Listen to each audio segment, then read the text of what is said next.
Bonjour les amis, வணக்கம் நண்பர்களே. Aujourd'hui on va faire une quiche. இன்னைக்கு quiche என்ற ரெசிபி செய்யலாம். இதுக்கு வந்து அவனில் செய்யணும். J'ai sorti 2 œufs, 2 முட்டையை எடுத்து வச்சிருக்கிறேன். J'ai aussi pris 2 steaks hachés pur bœuf emballés sous vide. 2 அரைச்ச மாட்டுக்கறி எடுத்து வச்சிருக்கிறேன். Prenons aussi une brique de crème légère fluide de 20 centilitres. ஒரு 200 ml க்ரீம் டப்பா ஒன்று எடுத்து வச்சுருங்க. On va aussi sortir une pâte feuilletée, ஒரு பஃப் பேஸ்ட்ரி எடுத்து வச்சுருங்க.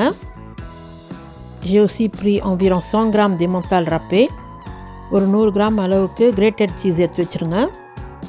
demi cuillerée à café de sel, அரை டீஸ்பூன் உப்பு, demi cuillerée à café de poivre, அரை டீஸ்பூன் மிளகுத்தூள் et demi cuillerée à café d'ail semoule, அரை teaspoon பூண்டுத்தூள்.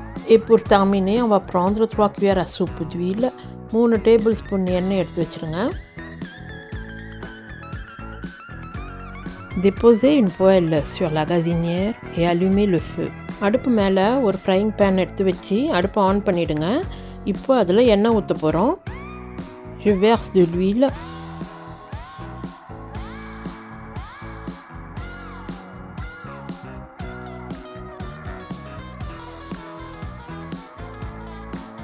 Je dépose les steaks encore surgelés.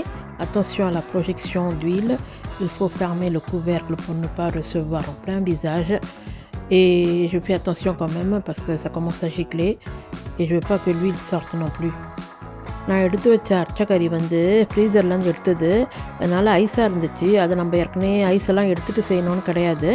ஆனால் எண்ணெயில் வைக்கும் போது முகத்தில் அடிக்கும், அது இல்லாமல் எண்ணெய்லாம் வெளியே வந்துடும். அதனால் வச்சுட்டு மேலே ஒரு மூடி போட்டு மூடிடுங்க. கொஞ்ச நேரத்தில் பார்த்திங்கன்னா அது தானாக கைண்டிக்கும். நம்ம அப்புறம் ஆப்பையால் அதை நல்லா குத்தி விட்டுட்டோன்னா பொடி பொடியாக நொறுங்கிடும். அது ஏற்கனவே அரைச்சது தான், அது அப்படி அழுத்தி அவங்க வச்சு அப்படியே இது பண்ணி வச்சுருப்பாங்க கடையில். நம்ம அப்படியே கரண்டியால் நசுக்கி விட்டோன்னா உதிரி உதிரியாக வந்துடும். Le steak haché était compact, du coup je vais l'écraser avec ma spatule.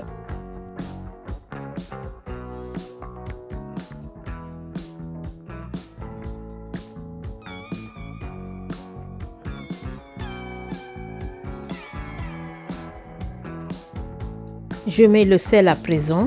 இப்போ உப்பு போட்டுடுறேன் அதில்.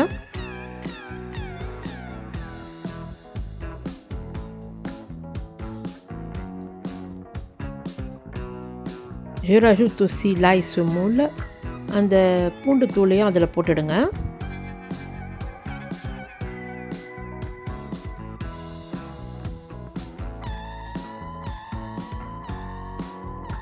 Et pour finaliser, j'ai saupoudré de poivre. கொஞ்சம் மிளகுத்தூளையும் கடைசியாக போட்டு முடிச்சிடுங்க. Vérifiez toujours l'assaisonnement. எப்போவுமே செக் பண்ணி பார்த்துக்கோங்க உப்பு வரப்புலாம் சரியாக இருக்கான்னு. Je remue l'ensemble avec ma spatule. அந்த கரண்டியால் எல்லாத்தையும் நல்லா கலரி விடுங்க. Une fois que tout est bien cuit, on coupe le feu. C'est bon. எல்லாம் நல்லா பொரிஞ்சு வந்தோன்னே அடுப்பு ஆஃப் பண்ணிவிடுங்க. Normalement, j'aurais dû ajouter un peu d'oignon haché et de l'ail haché. Mais bon, comme mon fils il voulait que je fasse ainsi, je le fais pour lui. Du coup, j'ai fait vraiment avec peu d'ingrédients. இந்த கீஷை என் மகனுக்காக செய்கிறதுனால நான் அதில் வெங்காயம் பூண்டெல்லாம் போடல. இதெல்லாம் நீங்கள் குட்டி குட்டியாக நறுக்கி வச்சு இந்த வெங்காயம் பூண்டு இதெல்லாம் இந்த கறியோடு செவக்க வச்சு போட்டிங்கன்னா இன்னும் நல்லாயிருக்கும். இப்போது ஒரு கண்ணாடி டிஷ் ஒன்று எடுத்து வச்சுருக்கிறேன், இது அவனில் வைக்கிறதுக்கு. இதுக்கு மேலே வந்து அந்த பேஸ்ட்ரி எடுத்து அதை அழகாக விரித்து அதில் வச்சிடணும். நல்லா ஓரத்தெல்லாம் அமுக்கி விட்டுடணும். அந்த பேப்பரை எடுக்க தேவையில்லை, பேப்பரோடே வச்சு செய்யுங்க, அப்போ தான் ஒட்டாது, நம்ம எடுக்கும் போது சுலபமாக இருக்கும். Je vais déposer sur la moule à tarte la pâte feuilletée avec son papier cuisson. Les personnes qui débutent dans la cuisine peuvent faire facilement la quiche. C'est très simple à faire et c'est peu coûteux. La quiche, je l'aime bien parce qu'il a la particularité d'être un anti-gaspi aussi, parce que si vous avez des restes de la veille, comme du poulet rôti ou quelque chose que vous n'avez pas mangé et qu'il en reste un peu, vous pourrez bien sûr en mettre dedans et puis ça fera un repas pour le lendemain. இந்த கீஷை பொறுத்த மட்டிலும் நீங்கள் மாட்டுக்கறி தான் உள்ளார வைக்கணும்னு கிடையாது. இப்போ முதல் நாள் கோழிக்கறி சாப்பிட்றீங்க, கொஞ்சம் மீந்துருத்துன்னா அந்த எலும்பெல்லாம் எடுத்துகிட்டு அந்த கோழிக்கறி கூட நீங்கள் வைக்கலாம். அப்புறம் மறுநாளைக்கு இது ஒரு சாப்பாடு ஆகிடும் பாருங்கள். கூட ஒரு சலாது வச்சுக்கிட்டிங்கன்னா உங்களுக்கு சூப்பராக ஒரு சாப்பாடு ஆகிடும். இல்லை சலாது இல்லாமல் அப்படியே கூட சாப்பிட்லாம், நல்லாயிருக்கும் இது சாப்பிட்றதுக்கு. அதனால் வந்து இதை கீஷ் செய்ய கற்றுக்கோங்க. நிறைய பேருக்கு தெரியாது கீஷ்லாம். எனக்கே இந்த ஊருக்கு வந்த புதுசில் எனக்கு தெரியாது. எங்கள் நாத்தனார் நல்லா செய்வாங்க, ஆனால் அவங்க செம ஹெவியாக செய்வாங்க.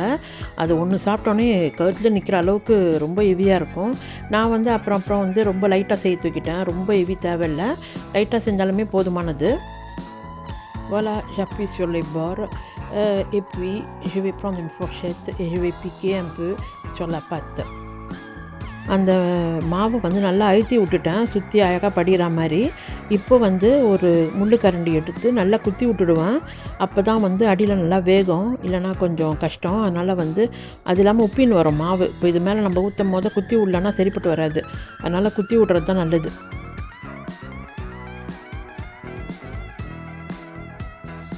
Je découpe à présent la feuille de cuisson qui déborde.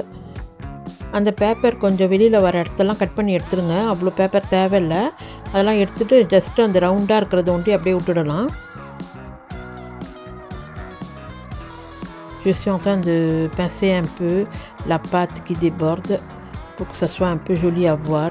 Mais bon, ceci n'est pas obligatoire. Vous pourrez faire comme ça. Ça ne dérange personne. C'est juste pour le plaisir des yeux. இப்போது அந்த puff paste இருக்குல்ல, அது வெளியில் கொஞ்சம் வருதில்ல, அதை எடுத்து கொஞ்சம் அப்படியே நசுக்கி விட்டுன்னு இருக்கேன். அது பார்க்க கொஞ்சம் அழகாக இருக்கும். இது செய்யாமலே நம்ம வச்சோன்னா அப்படி இருந்தாலும் நல்லா தான் இருக்கும் சாப்பிடும் போது மொறுன்னு.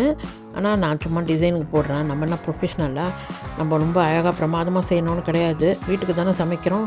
அது இல்லாமல் இதற்குன்னு போய் படிச்சுட்டு வந்து சமைக்கலை. இது காலப்போக்கில் கற்றுக்கினது தான் எல்லாமே. அதனால் ஏதோ தெரிஞ்சதை செய்வோமே. Voilà, la pâte elle est plus ou moins jolie. Maintenant je vais rajouter le steak haché. Attention ici, le steak ne doit pas être chaud. Ça va, le steak que j'ai fait bien tiédi. Soit il doit être tiède, soit froide. Du coup, vous pourrez mettre sur toute la surface de la pâte. Sinon, la pâte elle risque de s'abîmer. Donc mieux vaut attendre que ça refroidisse. இப்போ வந்து அந்த கறி அதில் கொட்டிடுங்க. அந்த design பண்ணி வச்சுருக்கிற puff pastry மேலே கொட்டணும். ஆனால் கறி வந்து சூடாக இருந்தால் கொட்டாதீங்க. அடுப்புலேருந்து இறக்கணுன்னே கொட்டிடாதீங்க. அது அந்த பஃப்பு பேஸ்ட்ரியை வீணாக்கிடும். அதேமாதிரி ஓரளவுக்கு அந்த கறி வந்து சூடு அடங்கிடுது, இல்லைனா ஆறி போயிருந்துச்சுன்னா ரொம்ப நல்லது.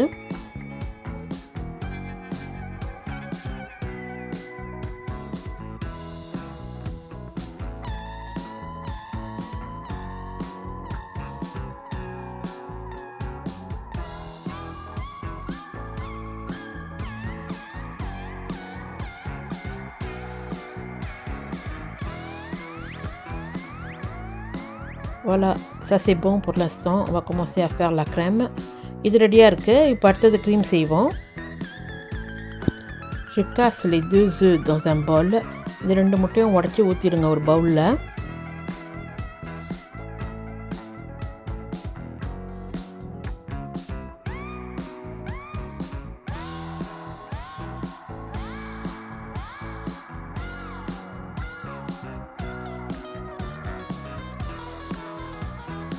Je vais saupoudrer de poivre. இப்போ அதில் மிளகுத்தூள் கொஞ்சம் போட்டுடுங்க.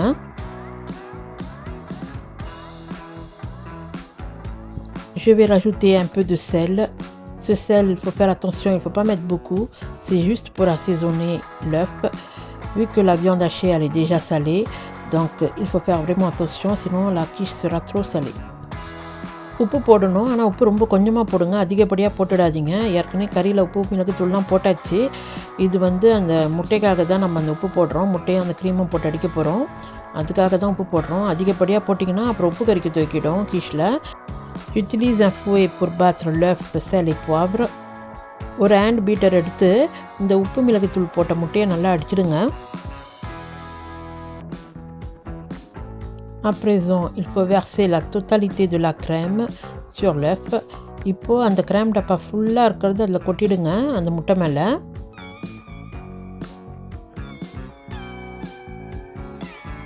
Mélangez l'ensemble toujours avec le fouet. அந்த ஹேண்ட் பீட்டராலே எல்லாத்தையும் நல்லா கலந்து விடுங்க.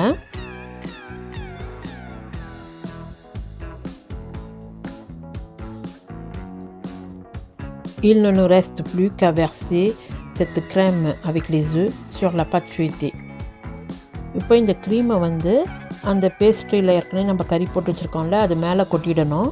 கொட்டிட்டு கொஞ்சம் நல்லா எல்லா இடமும் போகிற மாதிரி கொஞ்சம் தள்ளி விட்டுடுங்க.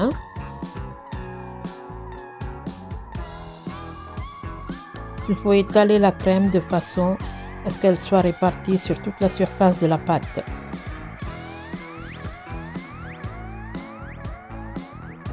Je finalise avec de l'emmental râpé. Vous allez voir, quand je vais l'enfourner et quand je vais sortir, l'emmental va bien fondre et ça sera un vrai régal. இப்போ emmental cheese, அந்த சீஸ் ஏற்கனவே great பண்ணியே இருக்கும். நம்ம அதை எடுத்து இதை சுற்றி போட்டு விட்டுட்டிங்கன்னா அப்புறம் நீங்கள் அவனில் வைக்கவும் அது நல்லா உருகி டேஸ்ட்டாக இருக்கும் சாப்பிடும் போது.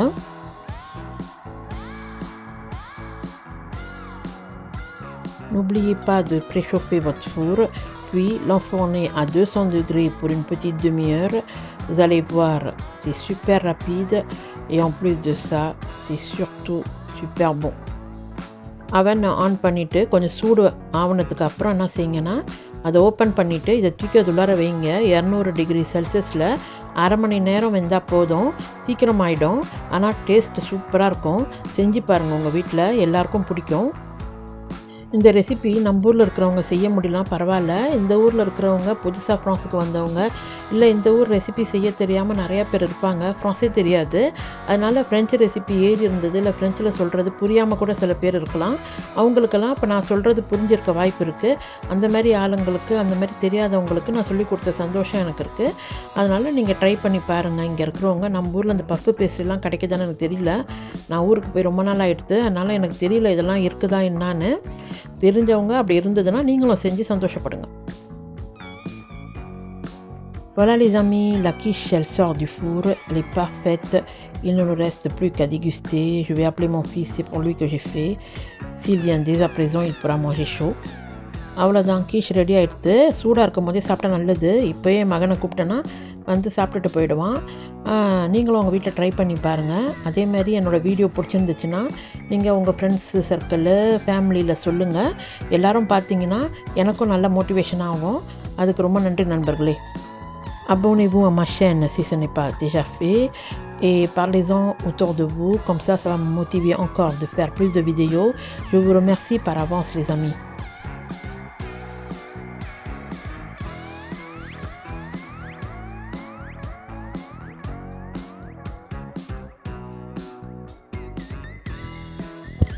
Merci beaucoup les amis d'avoir vu cette vidéo jusqu'à la fin. Je vous dis à bientôt pour une prochaine vidéo. இந்த வீடியோவை இவ்வளோ தூரம் பார்த்ததுக்கு ரொம்ப நன்றி. மீண்டும் சந்திப்போம் நண்பர்களே.